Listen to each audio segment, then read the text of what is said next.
अस्सलाम वालेकुम, welcome to my channel. कैसे हैं आप सब? उम्मीद करती हूँ कि सब खैरियत से होंगे।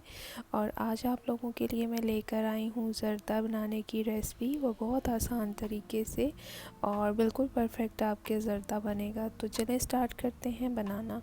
इसके लिए मुझे क्या क्या चाहिए वो पहले देख लेते हैं। 2 कप मैंने सेला राइस लिए हैं और 1 घंटे के लिए इनको मैंने भिगो के रख दिया है।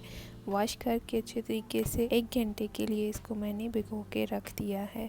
1 घंटे के बाद हमने तकरीबन 2 लीटर पानी ले लेना है, उसको बॉईल कर लेना है।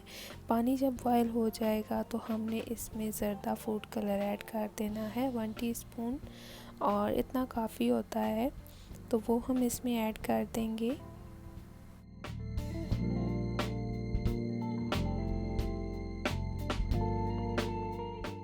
और ज़र्दा कलर ऐड करने के बाद हम इसको मिक्स कर लेंगे पानी में अच्छे तरीके से, ताकि चावल ऐड करने से पहले ज़र्दा कलर अच्छे तरीके से पानी में घुल जाए।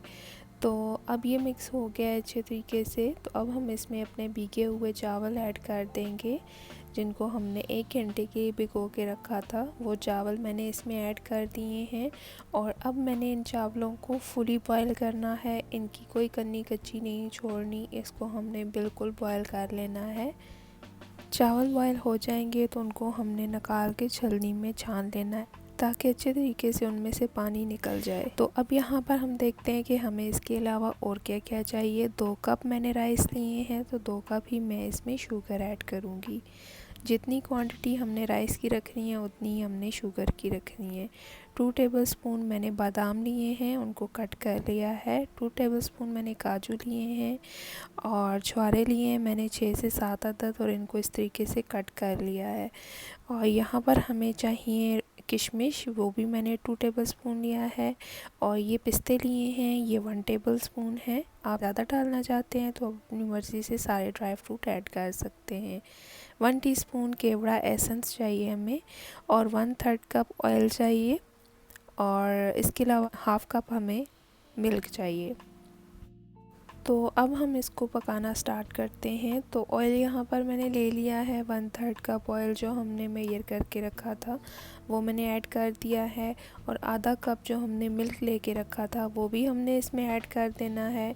और जो हमने 2 कप शुगर ली थी वो भी हमने इसमें ऐड कर देनी है। सारी चीज़ों को हमने इकट्ठे ही ऐड कर देना है, और फिर इकट्ठे हमने इनको पका लेना है। अलग-अलग डालने की ज़रूरत नहीं है, आप एक दफ़ा ही सारी चीज़ें ये ऐड कर दें। अभी मैंने ऑयल भी ऐड कर दिया है, दूध भी ऐड कर दिया है, और शुगर भी ऐड कर दी है। इसको मेल्ट होने तक मैं पका लूँगी। जब ये अच्छे तरीके से शुगर मेल्ट हो जाएगी तो हमने इसमें ड्राई फ्रूट ऐड कर देने हैं।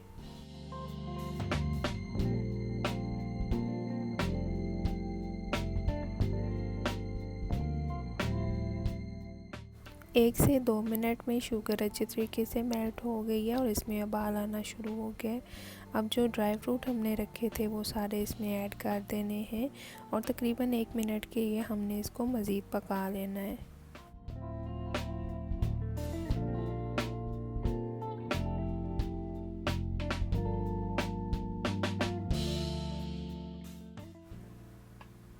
1 से 2 मिनट हमने इसको मज़ीद पका लिया है। अब हमने अपने उबले हुए चावल इसमें ऐड कर देने हैं।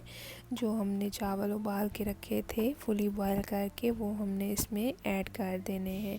और अब हमने इन चावलों को अच्छे तरीके से मिक्स करना है। ये सारा मिक्सचर चावलों के साथ अच्छे तरीके से मिक्स हो जाए।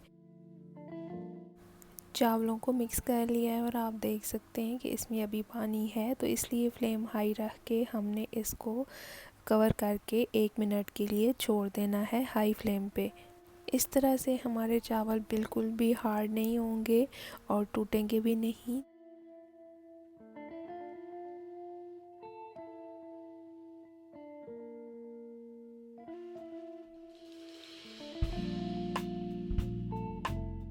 और अभी आप देख सकते हैं कि इसमें पानी काफ़ी कम रह चुका है। अब ये दम लगाने की पोजीशन में आ चुका है।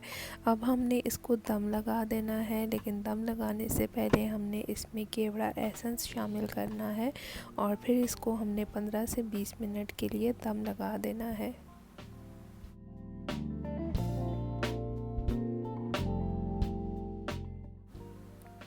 20 मिनट गुज़र चुके हैं। अब हम दम हटा देंगे और चेक कर लेते हैं कि हमारे चावल किस पोजीशन में हैं।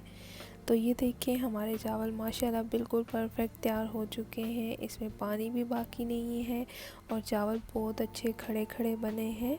तो इस रेसिपी को फॉलो करें। आई होप कि आपके भी चावल बिल्कुल परफेक्ट बनेंगे।